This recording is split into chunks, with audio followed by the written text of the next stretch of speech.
Hello friend, welcome back to another video. তো বন্ধুরা, Realme কিন্তু নতুন নতুন smartphone day by day launch করে যাচ্ছে। যদিও আমরা আগের ভিডিওতে কথা বলেছিলাম রিয়েলমি C12 নিয়ে, আর আজকের ভিডিওতে আমরা কথা বলতে যাচ্ছি রিয়েলমি C15 নিয়ে। আর এই স্মার্টফোনটির যাবতীয় ব্যাপার আপনাদের সাথে আজকের ভিডিওতে শেয়ার করব। তো বন্ধুরা, চলুন ভিডিওটি শুরু করা যাক। প্রথমে আমরা বলে নিচ্ছি যে স্মার্টফোনটি নেক্সট মাসে আপনারা আমাদের দেশে পেয়ে যাবেন। তো বন্ধুরা, চলুন প্রথমে আমরা কথা বলবো স্মার্টফোনটির ডিসপ্লে নিয়ে। তো ডিসপ্লে হিসেবে স্মার্টফোনটিতে পেয়ে যাবেন আইপিএস এলসিডি ডিসপ্লে যা 16 কালার সম্বলিত। আর ডিসপ্লের সাইজ হবে 6.5 ইঞ্চি, যার রেজুলেশন হবে 720x1560 পিক্সেল এবং এর এসপেক্ট রেশিও হবে 20:9। আর এই ডিসপ্লের প্রোটেকশনে থাকবে কর্নিং গরিলা গ্লাসের প্রোটেকশন। আর ওএস হিসেবে পেয়ে যাবেন অ্যান্ড্রয়েড 10.0 কিউ। আর ইউআই হিসেবে এতে থাকবে রিয়েলমির ইউআই 1.0।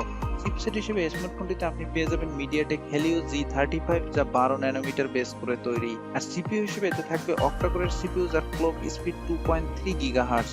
আর জিপিইউ হিসেবে থাকবে PowerVR GE8320।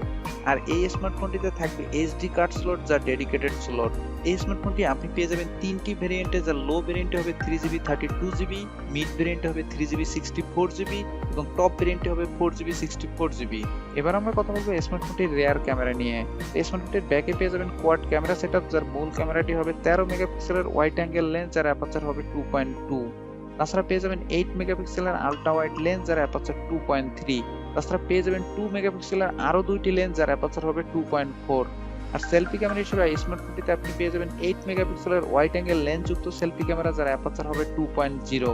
তাছাড়া স্মার্টফোনটিতে থাকবে loud speaker, 3.5mm audio jack, WLAN, Bluetooth, GPS, FM radio এবং ইউএসবি। আর সিকিউরিটির জন্য স্মার্টফোনটিতে থাকবে রেয়ার মাউন্টেড ফিঙ্গারপ্রিন্ট সেন্সর, থাকবে ফেস আনলক সুবিধা। আর ব্যাটারি হিসেবে স্মার্টফোনটিতে আপনি পেয়ে যাবেন 6000 mAh এর ব্যাটারি। আর এই ব্যাটারিকে চার্জ করার জন্য থাকছে ফাস্ট চার্জিং সাপোর্ট এবং বক্সের সাথে আপনি পেয়ে যাবেন 18 ওয়াটের ফাস্ট চার্জার। তবে ইউএসবি পোর্ট হিসেবে এখানে থাকছে মাইক্রো ইউএসবি 2.0। তো বন্ধুরা, এবার আমরা কথা বলবো স্মার্টফোনটির প্রাইস নিয়ে।